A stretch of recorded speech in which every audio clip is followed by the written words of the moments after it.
you left Uncle Naveed's house early, that you were upset, Bashir said to me, breaking the silence in the room. How did you know I was there, or that I left early, I asked.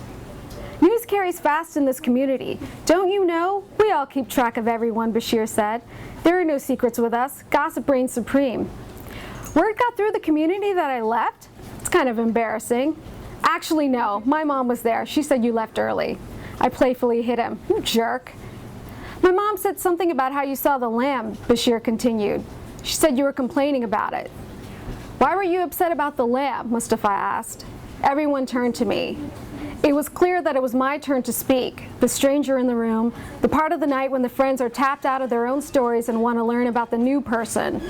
But I didn't want to talk about the lamb or Eid. They were heavy, and I didn't want heavy. I wanted light, and that's the kind of response I gave. I just got a little upset, I explained.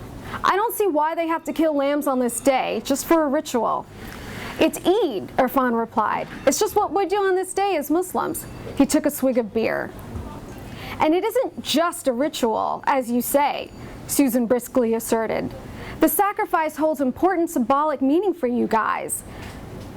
I stopped and looked at this white girl like I hadn't before. She was wearing a pair of black boots, a heavy wool skirt, and a black sweater set. Adorning her eyes were a pair of red triangle glasses that tried too hard to say, I'm funky. Susan's in the doctoral program at Duke, Bashir said. Cultural anthropology, writing a thesis on religion and stuff. She knows her shit. She knows Islam better than we do. So, like I was saying, she continued, sacrificing the lamb is an essential part of Eid. It commemorates Abraham's willingness to sacrifice his own son Isaac for God, and how God replaced Isaac with a lamb, I interrupted. No need to explain it to me. I was smiling as I said this, a broad, friendly, easygoing smile. But it was the kind of smile Delta Delta Delta girls greet Chi Omega girls with at Saturday tailgate parties. Fake.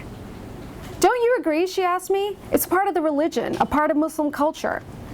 Female genital mutilation is a part of Muslim culture in some places, I said, still trying to smile.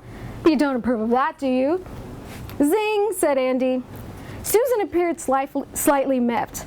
I don't approve of genital mutilation, but they're not the same thing, obviously. Why not? I asked her. Why is it so obvious that one's bad and one's good? Both seem like useless cruelty to me. Well, that's because you think like an American who, I stopped. I was about to say something to this Susan girl that I knew would deeply disturb her, and possibly everything she represented, which was a worldview predicated on neatly carved out categories. I don't think like an American, I told her. I don't think like a Pakistani, and I don't think like a Pakistani American. But, she said, sounding increasingly exasperated, it's not about labels, it's about embracing your heritage. It's a great and wondrous thing to come from such a rich background. It's like you're trying to escape it or ashamed of it, ashamed of being Pakistani. I responded with a vague, simplistic shrug. If she wanted an argument to exercise her degree, she wasn't going to get it from me. But she continued anyway, determined to show off her knowledge of foreigners to her drunken captive audience. Immigrants and their children are often part of what's called the diaspora. People who feel in between cultures, not knowing where they fit in, not belonging to any one group or the other. They feel pulled in different directions. Can they adapt to their new countries without sacrificing their original cultures and value systems? These inner struggles are at the core of their identity crises. It seems evident that perhaps you too, she said directly to me, suffer from these feelings to some degree. I knew things were about to take a decided turn for the worse, and I knew exactly what I needed to do. What would have been the right thing to do? To stay? To let this girl continue her diatribe on my shame and suffering and the inner struggles she believed I should have? To refrain from challenging her over-romanticized view of immigrants?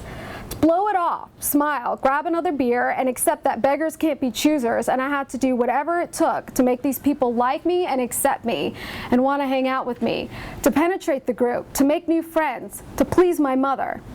Or I could try the other option. The only thing I suffer from, I said as I arose from the couch, are tedious conversations with overzealous doctoral students. A better way to spend your time? I nodded to the others in the room. Ask the Eid-loving Muslims here why they booze it up and treat their religion like a joke. A hush fell over the crowd. It was definitely time for the outsider to leave. "Nice meeting you all," I said, grabbing my keys.